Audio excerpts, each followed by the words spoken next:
ওকে, আসসালামু আলাইকুম। তো আজকে যে টপিকটা হচ্ছে সেটা হইতেছে আহ, তাপের বস্তুর উপর তাপের প্রভাব। হ্যাঁ, তো এটা আমার সম্ভবত সেকেন্ড লেকচার। তো প্রথম লেকচারে আমরা বুঝতে পারছি যে তাপ কি, তাপমাত্রা কি।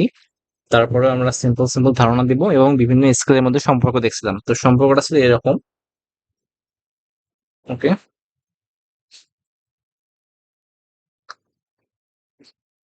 ওকে, দেখো, বিভিন্ন স্কেলের মধ্যে সম্পর্কটা ছিল এরকম। হ্যাঁ, তো সেলসিয়াস স্কেল আছে C-0/5 equals to, Fahrenheit scale ছিল F-32/9 ইকুয়ালস টু কি বলতো, কেলভিন স্কেলে K-273।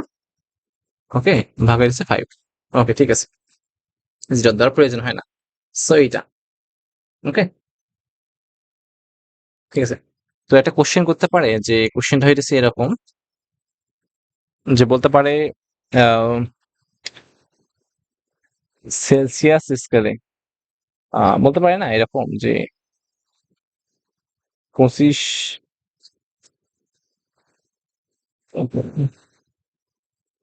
25 degree Celsius equals to কত ফারেনহাইট, এটা কোশ্চেন করছে তোমাকে। হ্যাঁ, তো এখন তোমাকে যেহেতু সেলসিয়াস থেকে ফারেনহাইট চাইছে, তার মানে তুমি এই দুইটা সম্পর্ক নিয়ে কাজ করবা।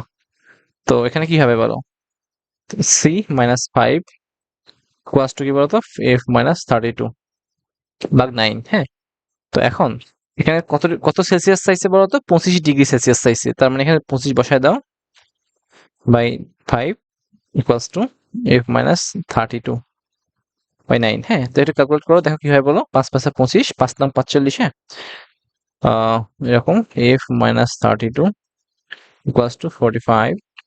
তো F ইকুয়ালস টু কত হবে, 45 প্লাস 32। সো এখানে 7 ডিগ্রি ফারেনহাইট, এটা অ্যান্সার। আশা করি তুমি বুঝতে পারছো এটা। আচ্ছা, চলো পরবর্তী কোশ্চেন যাই। তো পরবর্তী কোশ্চেন নাম্বার এরকম, কোশ্চেন হচ্ছে এরকম। হ্যাঁ, যে 100 ডিগ্রি সেলসিয়াস ইকুয়ালস টু কত ডিগ্রি, সরি, কত কেলভিন। ওকে, বলছে 100 ডিগ্রি সেলসিয়াস ইকুয়ালস টু কত কেলভিন। তো এখন সেলসিয়াস স্কেলের সাথে কিন্তু কেলভিন স্কেলের সম্পর্ক চাইছে, তো কি করতে হবে তোমার।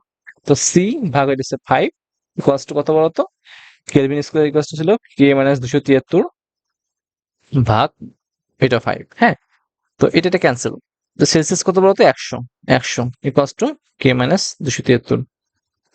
তখন কে ইকুয়ালস টু কত হবে, 100 প্লাস 273। আচ্ছা, সো 373 কেলভিন। ওকে, তার মানে সেলসিয়াস স্কেলে তোমার যখন 100 ডিগ্রি সেলসিয়াস হবে, কেলভিন স্কেলে কত হবে তোমার তখন, 373। ওকে, আচ্ছা, ওকে, চলো কোশ্চেন নাম্বার 3 দেখি এখন। তো কোশ্চেনটা এরকম করে বলছে যে 10 ডিগ্রি ফারেনহাইট ইকুয়ালস টু কত কেলভিন। ওকে, এবার দেখো, ফারেনহাইটের সাথে কেলভিন স্কেলের সম্পর্ক চাইছে। তো Fahrenheit-32/9 ইকুয়ালস টু কত ছিল বলো, K-273 ভাগ হচ্ছে কত বলো, 5। হ্যাঁ, সো এখন দেখো, ফারেনহাইট কত ছিল, 10-32/9 ইকুয়ালস টু K-273/5। তো এটা ক্যালকুলেট করলে কে এর একটা মান আসবে। হ্যাঁ, এত কেলভিন। ঠিক আছে, আশা করি তুমি এটা বুঝতে পারছো। ওকে, চলো পরবর্তী কোশ্চেনে যাই। তো পরবর্তী কোশ্চেন বলছে যে কত তাপমাত্রায়, বা কোন তাপমাত্রায়, কত তাপমাত্রায় ফারেনহাইট স্কেলের তাপমাত্রা, অনেক বহুল একটা পরিচিত অঙ্ক। হ্যাঁ,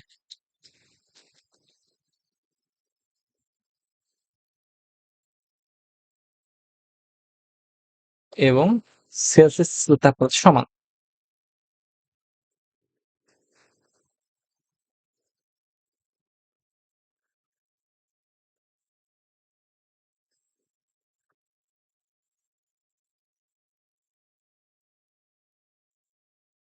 ঠিক আছে, এই কোশ্চেনটা করছে তোমাকে, যে বলছে যে কত তাপমাত্রায় ফারেনহাইট স্কেলের তাপমাত্রা আর হইতেছে কেলভিন স্কেলের তাপমাত্রা সমান।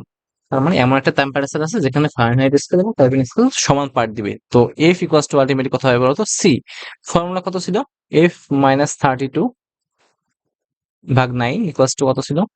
সি ভাগ 5। হ্যাঁ, এখন দেখো তো নরমালি যেকোনো যেহেতু এফ ইকুয়ালস টু সি, তো তুমি কাজ করতে পারো, এফ ইকুয়ালস টু সি হতে পারে বা সি ইকুয়ালস টু এফ ধরে বসাতে পারো। ওকে, এফ মাইনাস 32 ভাগ 9, সি এর জায়গায় আমি এফ ধরবো 5। ওকে, তো বা কত হবে বলো? এফ মাইনাস 32, এখানে 5 চলে আসে, এ 9f চলে আসে, বা 5f মাইনাস 5 10 3 5 15 16। ওকে, 9f। সো এটা যদি একটু ইকুয়েশন বিল্ড আপ করো, তখন 4f ইকুয়ালস টু কত হবে? মাইনাস 160। ওকে, তো এফ ইকুয়ালস টু কত হবে বলো? Minus 40 degree Fahrenheit. ওকে, দেখো মাইনাস 40 ডিগ্রি ফারেনহাইট যখন টেম্পারেচার, ফারেনহাইট স্কেল তাপমাত্রা, তখন তোমার কি হবে বলো দেখি? সেটা সেলসিয়াস স্কেলের সমান হবে, বুঝছো? তার তাপমাত্রাটা কত হয়? মাইনাস 40 ডিগ্রি ফারেনহাইট অথবা মাইনাস 40 ডিগ্রি সেলসিয়াস, যা উভয় স্কেলের সমান পাঠ দিবে। ঠিক আছে, আশা করি বুঝতে পারছো। ওকে, চলো পরবর্তীটা কোশ্চেন। আচ্ছা, এখন কোশ্চেন আসতে পারে যে বিভিন্ন স্কেলে তাপমাত্রার রূপান্তর তো শিখলা, এখন আসতে পারে যে বিভিন্ন স্কেলে তাপমাত্রার পার্থক্য নির্ণয়।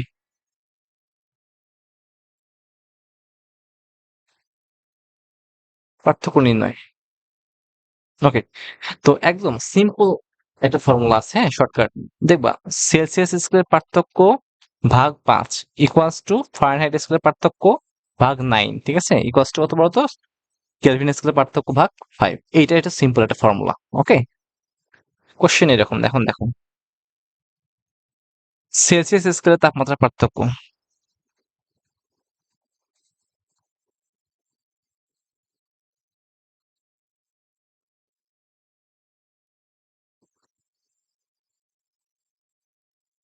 পার্থক্য হচ্ছে তোমার 100 ডিগ্রি সেলসিয়াস হলে, হ্যাঁ। ফারেনহাইট স্কেলে কত, কেলভিন স্কেলে কত, এটা তোমাকে জানতে হবে। ফারেনহাইট স্কেলে পার্থক্য কত ও কেলভিন স্কেলে কত?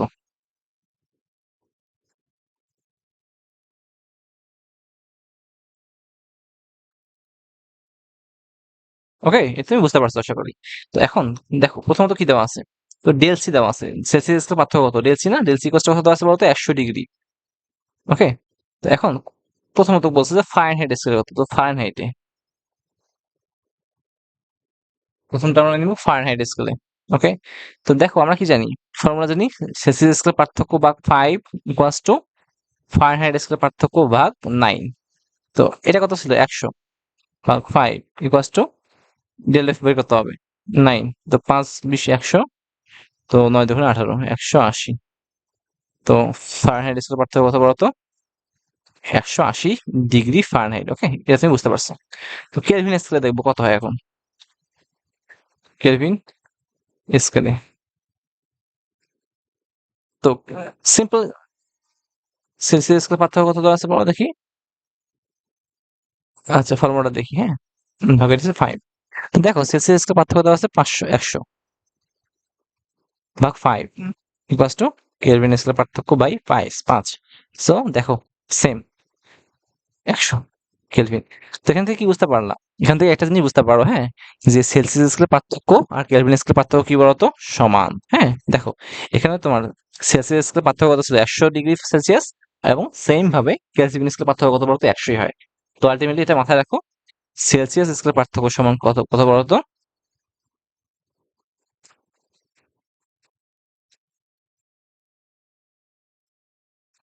কেলভিন স্কেলের পার্থক্য, এটা তুমি মাথায় রাখবা।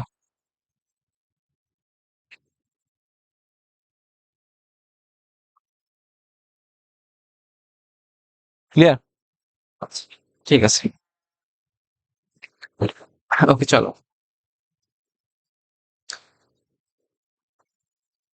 ওকে, এখন আমরা মূলত ক্যালোরিমিতি নীতি পড়বো। হ্যাঁ, ক্যালোরিমিতি নীতি। ঠিক আছে। আচ্ছা, তার আগে চলো আমরা বস্তু আপেক্ষিক তাপ পড়বো।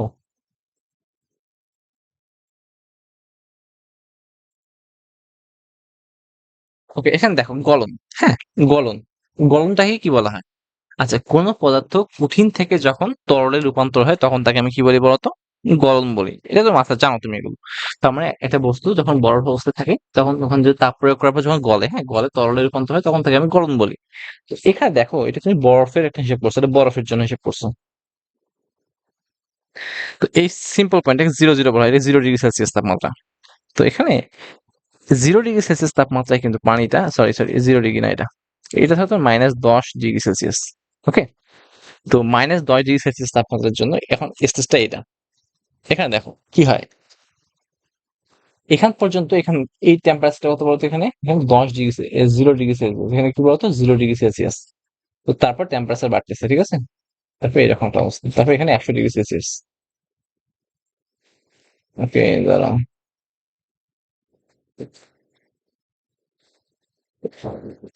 এটা এরকম হচ্ছে, হ্যাঁ, 100 ডিগ্রি সেলসিয়াস তাপমাত্রা। এখন দেখো এই যে -10 ডিগ্রি থেকে সে তাপ শোষণ করতে করতে কিন্তু 0 ডিগ্রিতে চলে আসছে। এখানে সে কিন্তু তাপ শোষণ করতেছে। ওকে, তো আমরা কি জানি শোষিত তাপ কিউ ইকুয়াল টু কি ছিল সূত্রটা, এম এস ডেল থিটা, যেখানে কি হয়েছে শোষিত তাপ বস্তুর ভর হইতেছে এম, হুম, আর এস হইতেছে বস্তুর আপেক্ষিক তাপ, আপেক্ষিক তাপ, আর ডেল থিটা হইতেছে তাপমাত্রার পরিবর্তন। ওকে,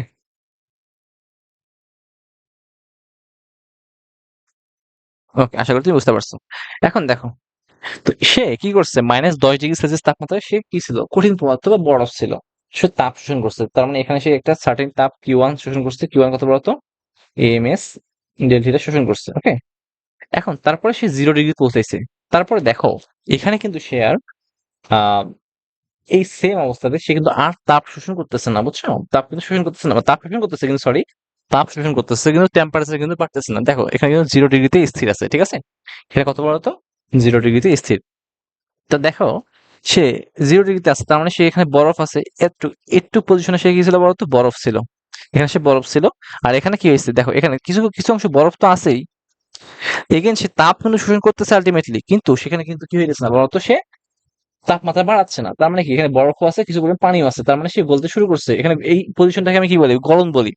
তো এখানে সে একটা তাপ শোষণ করছে, দেখো তাপটাকে আমি বরফ গরমের সূত্রতাপ বলি। সূত্রতাপ এটা হচ্ছে Q2 equals to M L F, হ্যাঁ, সরি এল এফ।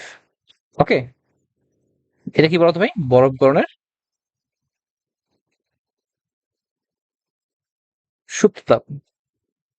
আচ্ছা দেখো, তো এখন সূত্রতাপ কাকে বলা হয়, মাথায় রাখবা, সূত্রতাপ হচ্ছে সেই তাপটা যে তাপমাত্রায় কোনো বস্তুর পদার্থের অবস্থান পরিবর্তন হয়, যে তাপমাত্রায়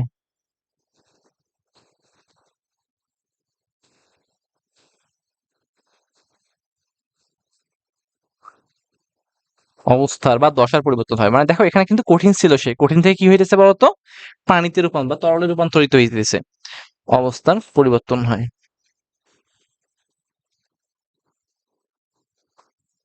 কিন্তু দেখো তাপমাত্রা কি পরিবর্তন হইতেছে, তাপমাত্রা পরিবর্তন হয় না। তাপমাত্রা, সরি, যে তাপমাত্রা পরিবর্তন হয় না, তাই কি বলতো, সূত্রতাপ। ওকে, সূত্রতাপ। এখন দেখো, তারপরে দেখো সে এখান থেকে আসছে, এইখান থেকে 0 থেকে একদম 100 ডিগ্রি পর্যন্ত সে কিন্তু আবার তাপ শোষণ করছে, হ্যাঁ। তো সেখানে শোষিত তাপটা কি ছিল বলতো, Q3, এরকম সেম একদম এমএস ডেল্টা। ওকে দেখো, তারপরে যখন সে এগেইন 100 ডিগ্রিতে পৌঁছেছে, সে কিন্তু আবার কিছু পরিমাণ তাপ শোষণ করছে। এখানে কিন্তু পুরোপুরি সে তরল অবস্থায় আছে, তরল। এখন দেখো এখানে দেখো কি হয়েছে, আচ্ছা, যখন সে দেখো 100 ডিগ্রিতে পৌঁছেছে, হ্যাঁ, তখন কিন্তু সে বাষ্পীভূত হওয়া শুরু করবে। কিন্তু তার আগে দেখো এই সার্টেন একটা টাইমে সে কিন্তু টেম্পারেচার বাড়াইতেছে না, তাপ শোষণ করতেছে, হ্যাঁ। দেখো সেম ভাবে এখানে এখানে আমি বলবো, আমি Q4 ইকুয়াল টু কত হবে বলতো, M L V, that is বাষ্পীভবনের সূত্র তাপ, ঠিক আছে।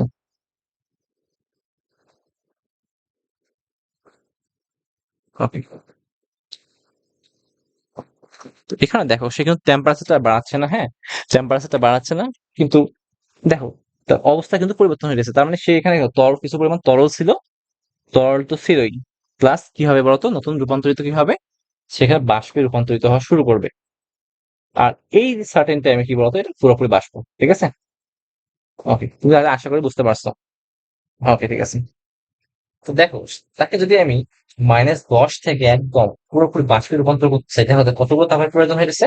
সেখানে Q1, Q2, Q3 এবং Q4, মানে মোট 4টা তাপের মানে 4টা ভিন্ন ভিন্ন তাপের প্রয়োজন হইতেছে। হ্যাঁ, ওকে, আশা করি তুমি বুঝতে পারছো। এগেইন বলি, সে যখন -10 ডিগ্রি সেলসিয়াস তাপমাত্রার বরফ ছিল, হ্যাঁ, তখন তুমি তাকে কি করছিলা? বরফ থেকে যখন 0 ডিগ্রি সেলসিয়াস বরফে নিয়ে আসছিলা, তখন কিন্তু একটা তাপ দিতে হয়েছে।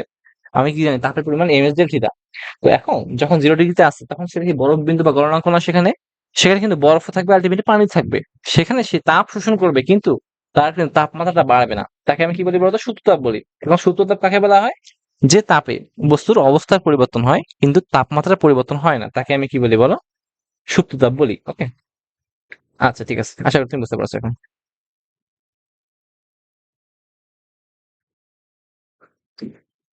ওকে, দেখো, এখানে দেখো গলনের আপেক্ষিক সূত্রতাপ। দেখো, গলনের আপেক্ষিক সূত্রতাপ কত বলো তো? সূত্রটা ছিল M, sorry, Q equals to কি ছিল? এম, হ্যাঁ, এল, এফ। এটা এখানে এই যে বরফের ভর, আর এটা হচ্ছে সরি সরি সরি, ওকে, দাঁড়াও, পরবর্তী স্লাইডে আসি।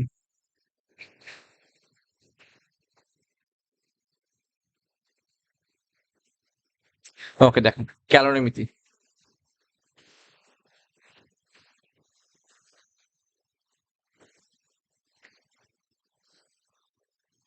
ওকে, দেখো, আচ্ছা। তো এখন এখানে দেখো তাপ ধারণ ক্ষমতা কি। তো মাথায় রাখিও, তাপ ধারণ ক্ষমতা হচ্ছে গিয়ে কি আমরা সি দ্বারা প্রকাশ করি। হ্যাঁ, কিউ ভাগ সি, কিউ হইতেছে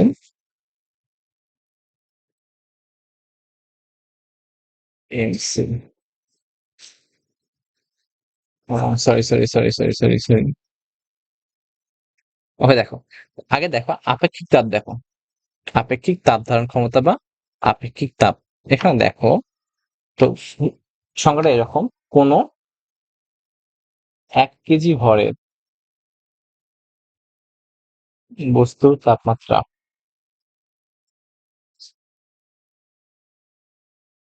1 কেলভিন বৃদ্ধি করতে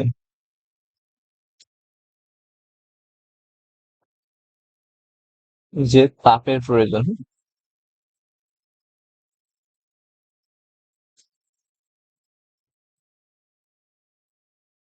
বস্তুর আপেক্ষিক তাপ বলা হয়।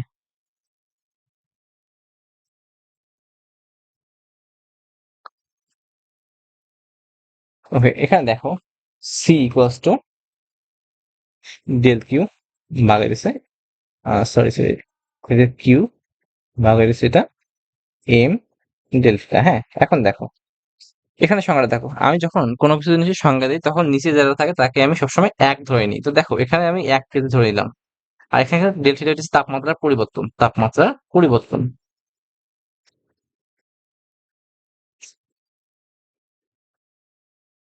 দেখো, তো ধরো এই ডেল্টিটা, এটা হচ্ছে তোমার 1 কেলভিন ধরি। হ্যাঁ, তো 1 কেজি ভরের তাপমাত্রা 1 কেলভিন পরিমাণ বৃদ্ধি করতে যে তাপের প্রয়োজন হইতেছে, তাকে আমি কি বলতেছি? আপেক্ষিক তাপ বলতেছি, বা আপেক্ষিক, হ্যাঁ, কোনো বস্তুর আপেক্ষিক তাপ ধারণ ক্ষমতা বা আপেক্ষিক তাপ বলতেছি। তো এখান থেকে আসে। হ্যাঁ, দেখো, একক টাকা কি হবে তাহলে? এককটা একক, দেখো উপরে কি আছে বলো? তাপ, একক কি বলো? জুল। নিচে আছে কেজি, তারপরে এর একক কেজি, এবং এটা হচ্ছে কেলভিন। ওকে, সো এককটা কি হয় বলো? Joule per KG per kelvin. Okay, আশা করি তুমি বুঝতে পারছো এটা। তো এখান থেকে তুমি একটা ফর্মুলা বলতে পারো। তো এখানে বলতে পারো না যে, আহ বলতে পারো যে ভাই, Q equals to M S del theta. অর্থাৎ এটা হইতে পারে গৃহীত তাপ বা বর্জিত তাপ, এটা মাথায় রাখিও। এখানে কি হইতেছে? গৃহীত বা বর্জিত তাপ। আর এম হইতেছে বস্তুর ভর, এটা তুমি জানো। এস হইতেছে বস্তুর আপেক্ষিক তাপ।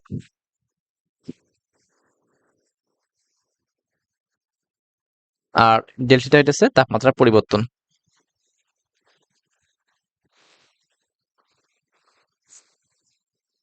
ওকে, ঠিক আছে। ওকে, যার এককটা কি বলতো? এককটা কি হবে? একক জুল। ওকে, আশা করি তুমি বুঝতে পারছো।